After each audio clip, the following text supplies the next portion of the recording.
यार आजकल के बच्चे बड़े बेकार हो गए हैं यार, पढ़ाई लिखाई नहीं करते।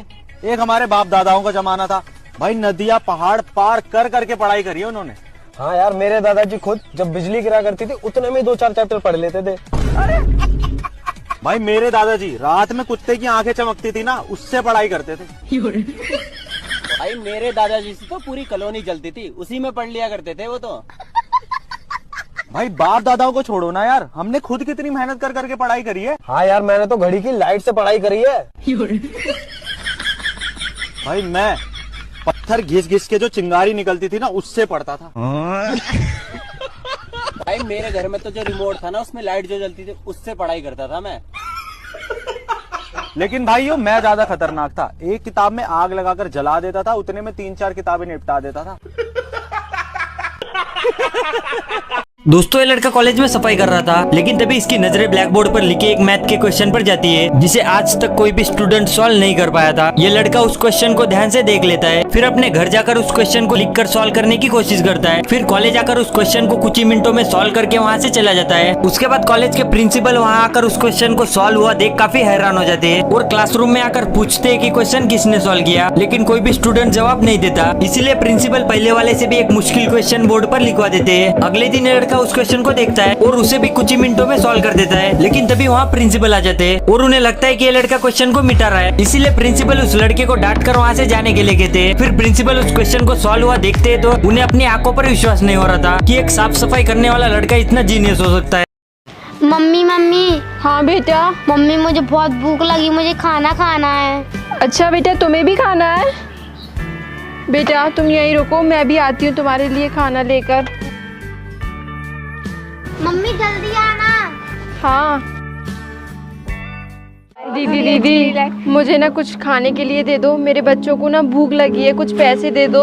ओ तेरे बच्चों को भूख लगी है, 2 घंटे तक तू यहीं खड़ी रहना, हम पैसे लेकर आते हैं, देखेंगे तुझे देना है या नहीं। ठीक है? ठीक है दीदी, आप जल्दी आना, मेरी बच्ची भूखी है। ठीक है।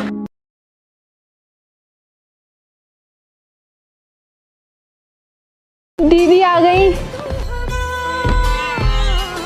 दीदी अब दे दो ना खाना, मेरी बच्चियां भूखी है। आपने 2 घंटे का कहा था, 5 घंटे हो गए।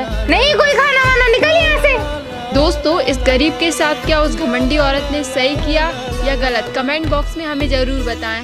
अब धनिया की मम्मी ने बनाया था छोले भटूरे और धनिया को बहुत पसंद है छोले भटूरे। दबा के छोले भटूरे खाए धनिया ने। आधे पौने घंटे बाद धनिया गया टॉयलेट में। धनिया ने सोचा चलो यार थोड़ा हल्का होके आता हूँ, और आपके और हमारी तरह ही धनिया फोन लेके बैठा था टॉयलेट में। अब कुछ तो भी हुआ, धनिया पेट साफ कर रहा था मजे से, थोड़ी देर लंबा खींच गया धनिया का कार्यक्रम। अब फोन खेलते खेलते उसका फोन गिर गया टॉयलेट में। धनिया परेशान हुआ और धनिया ने बोला हे भगवान प्लीज बचा लो। तो टॉयलेट से एक जिन्न प्रकट हुआ। धनिया मैं तुम्हारी पढ़ाई से बहुत खुश हूँ, बताओ मैं तुम्हारे लिए क्या कर सकता हूँ। अरे जिन अंकल प्लीज मेरा फोन निकाल दो, मेरा फोन गिर जाए टॉयलेट में। परेशान मत हो धनिया, और ये लो सोने का फोन, मैं तुम्हें एक गोल्डन फोन देता हूँ। मगर अब धनिया ने वो बचपन में कुल्हाड़ी वाली कहानी सुन रखी थी, जिसमें गरीब लकड़हारे की कुल्हाड़ी पानी में गिर जाती है और एक देवी निकल के आके उसे सोने की कुल्हाड़ी देती है, पर लड़का ईमानदारी से मना कर देता है। ईमानदारी का परिचय देते हुए धनिया ने कहा नहीं जिन अंकल ये फोन मेरा नहीं है। बेटा धनिया ये सोने का फोन नहीं है, तुम्हारा ही है, धो लो एक बार। भाई धनिया को तो जिन ने बचा लिया। क्या आप भी टॉयलेट में फोन यूज करते हो? कमेंट्स में जरूर बताना। दोस्तों एक बार 3 दोस्त और उनके साथ एक कुत्ता किसी यात्रा पर निकले थे। रात को उन्होंने रोटियां बनाई। अब क्योंकि वो थक गए थे इसलिए सोचा पहले आराम कर लेते हैं फिर रोटियां खाएंगे, बट सभी सो गए। कुछ देर बाद पहला दोस्त उठा, उसने रोटियों के 3 बराबर हिस्से किए। एक रोटी एक्स्ट्रा बची तो कुत्ते को दे दिया, अपने हिस्से की रोटियां खाई और दोस्तों के हिस्से की रोटियां रखकर सो गया। थोड़ी देर बाद दूसरा दोस्त उठा, उसने रोटियों के 3 बराबर हिस्से किए। एक रोटी एक्स्ट्रा बची तो कुत्ते को दे दिया, अपने हिस्से की रोटियां खाई और दोस्तों के हिस्से की रोटियां रखकर सो गया। कुछ देर बाद तीसरा दोस्त उठा, उसने भी रोटियों के 3 बराबर हिस्से किए। एक रोटी एक्स्ट्रा बची तो कुत्ते को दे दिया, अपने हिस्से की रोटियां खाई और दोस्तों के हिस्से की रोटियां रखकर सो गया। जब सुबह तीनों दोस्त उठे तो बची हुई रोटियों के 3 बराबर हिस्से किए। एक रोटी एक्स्ट्रा बची तो कुत्ते को दे दिया और तीनों ने अपने हिस्से की रोटियां खाई। अब सवाल ये है कि शुरू में कुल कितनी रोटियां थी? दोस्तों अगर आप इसका जवाब जानते हैं तो जरूर बताइए।